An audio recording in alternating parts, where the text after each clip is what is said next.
ചടങ്ങ് ചെയ്യുന്നതിന് എനിക്ക് തീരെ താല്പര്യമില്ലാത്ത ഒരാളാണ് ഞാൻ. അതായത് നമ്മൾ ഈ ആൾക്കാരെ ബോധിപ്പിക്കാൻ വേണ്ടി അതിങ്ങനെ ചടങ്ങുണ്ട്, അപ്പം അതിന് വേണ്ടി നമ്മളിത് ചെയ്യണം. അപ്പം 28-നൊക്കെയാണ് കാത് കുത്തുന്നത്, കുട്ടിക്ക് അത്രയും ചെറുതാകുമ്പോൾ. ആൻഡ് ഐ ഓൾവേസ് ഫീൽ ഇപ്പോൾ ഇവൾക്ക് ഈ കാത് കുത്താൻ ഇഷ്ടമുണ്ടോയെന്ന് പോലും നമുക്കറിയില്ല. അപ്പം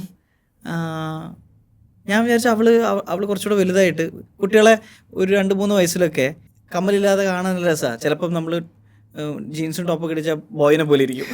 it's nice to see them without any piercings or. അപ്പം ഞാൻ പറഞ്ഞ അങ്ങനെ ഒന്നും ചെയ്യണ്ട, ചുമ്മാ ഒരു 1-2 വയസ്സ് വരെ അങ്ങനെ അങ്ങ് പോട്ടെ. അപ്പം ഞങ്ങൾ പറയും ഇന്ന് നമുക്ക് ചെക്കൻ്റെ ഡ്രസ്സ് ഇടിപ്പിക്കാം എന്ന് പറയും. അപ്പം literally when kids are like 3 years old, മുടി അധികം നീളമില്ലെങ്കിൽ they can look like a boy and a girl. അപ്പം ഞാൻ പറയും നമുക്ക് ഇന്ന് ബോയ് വൈബ് പിടിക്കാം, ഇന്ന് ഗേൾ. അങ്ങനെ ഞങ്ങൾ അങ്ങനെ ചെയ്യാറുണ്ട്. അവളും പറയും പിന്നെ ഇന്ന് ഞാൻ ചെക്കനാട്ടോ, ഇന്ന് ഞാൻ ചെക്കൻ പെണ്ണ. അങ്ങനെ എനിക്ക് ഷോർട്ട് ട്രൗസർ ഇടുന്നല്ല ഇഷ്ടം, എന്നെ നുന്നാന്ന് കേട്ടോ. സോ അത് അവളെ എനിക്ക് പേരിട്ട്, അത് വേറൊരു കഥ. അത് ഇത് കഴിഞ്ഞിട്ട് ഞാനിനി അമ്മയാണോ അച്ഛനാണോ ഞാനിങ്ങനെ ആലോചിച്ചോണ്ടിരിക്കുക. എൻ്റെ തന്നെ പുകഴ്ന്ന് തെളിയിച്ചുകൊണ്ട് I come to that story. So ഈ കാതുകുത്തൽ വന്നപ്പം ഞാൻ ഇങ്ങനെ ദീപ്തിയോട് ചോദിച്ചു, നമുക്ക് അവള് ചോദിക്കട്ടെ, she wants it, let her ask. അപ്പോൾ അവൾ പറഞ്ഞു ശരി. അങ്ങനെ ഒരു ദിവസം ഞാൻ എന്തോ ഷൂട്ടിന് പോയപ്പോൾ എനിക്കൊരു വീഡിയോ വെച്ച് തന്നു. നിങ്കുൻ്റെ ക്ലാസ്സിൽ എല്ലാവർക്കും കമ്മലുണ്ട്, നിങ്കുന് മാത്രം കമ്മലില്ല എന്ന് പറഞ്ഞു. അപ്പം അവൾക്ക് അത് ഏൺ ചെയ്തൊരു ഫീലിംഗ് ഉണ്ടാവുമല്ലോ. അപ്പം ഒരു കോർ മെമ്മറിയും ആയിരിക്കും ഇത് കുത്തുന്ന ഓർമ്മ. അപ്പം ദീപ്തി പറഞ്ഞു അതൊക്കെ ശരി, പക്ഷെ 3 വയസ്സായി, ഇനി നല്ല വേദനയൊക്കെ ഉണ്ടാവും, വേദന അറിയും.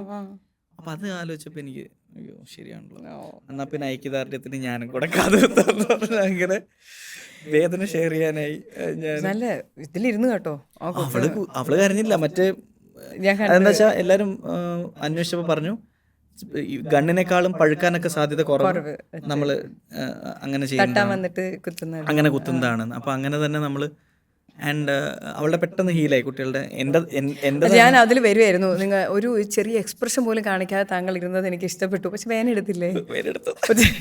പേര് മോൾ എപ്പോഴായിട്ടെ? ഇവളെന്താ വീട്ടിൽ വിളിക്കുക എന്നുള്ള ചർച്ചകൾ നടക്കുകയാണ്. അപ്പം നിലങ്ക ആയതുകൊണ്ട് നില എന്ന് വിളിക്കാം എന്നും പറയുന്നുണ്ട്. അപ്പം ഞാൻ പറഞ്ഞത് ഒരു കുട്ടിപ്പേര് പോലെ കുറച്ചുകൂടെ നമുക്കൊരു കൗതുകമുള്ള പേര് വേണമല്ലോ എന്നൊക്കെ പറഞ്ഞ് നിൽക്കുകയാണ്. ഞാൻ പറഞ്ഞു നിലങ്ക നീരജ്, അല്ലല്ല നുന്നു, അങ്ങനെ എന്തോ ഞാൻ അങ്ങനെ എന്തോ വിളിക്കാമെന്ന് പറഞ്ഞു. നുന്നു അങ്ങനെ വിളിക്കാമെന്ന് പറഞ്ഞു. അങ്ങനെ ഞാൻ മാത്രം ഇവിടെ ഇത് വിളിച്ചു തുടങ്ങുന്നു. ആരും ബാക്കി എല്ലാവരും വാവേ മോളെ, ലൈക്ക് 1 വയസ്സ് പോലും ആയിട്ടില്ല കേട്ടോ. അപ്പം ഇവളിത് ഞാൻ അവളെ വിളിക്കുന്നത് ഇവള് എന്നെ ആയിട്ട് അസോസിയേറ്റ് ചെയ്തിട്ട് അവൾ എന്നെ കാണുമ്പോൾ അത് ഇങ്ങോട്ട് വിളിക്കാൻ തുടങ്ങി. And she modified it as Nunna. ഞാൻ നുന്നു എന്നൊക്കെ വിളിച്ചു തുടങ്ങിയ അവള് അത് ഇങ്ങോട്ട് വിളിച്ച് നുന്ന. അങ്ങനെ എൻ്റെ പേര് നുന്നയായി, നുന്നയായി. ഞാൻ ഓർത്തപ്പം കൊള്ളാം, ഈ അച്ഛാന്ന് വിളിക്കുമ്പോൾ ഒരു തന്ത വൈബ് ഫീൽ ചെയ്യുമല്ലോ.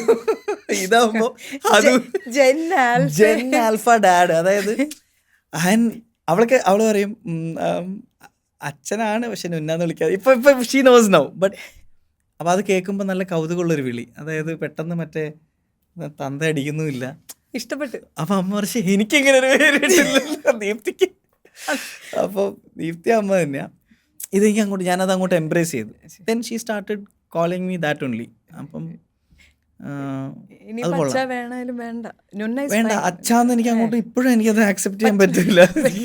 പെട്ടെന്ന് അച്ഛാന്നൊക്കെ വിളിച്ചു കഴിഞ്ഞാൽ ഞാൻ ചിലപ്പോ ആരാ നോക്കും ഞാൻ. ഇതൊരു ഫ്രണ്ടിനെ വിളിക്കുന്ന പോലെ. ഫ്രണ്ട് ആണല്ലോ. അങ്ങനെ അവളെ നിങ്കുന്നും അതും നിങ്കു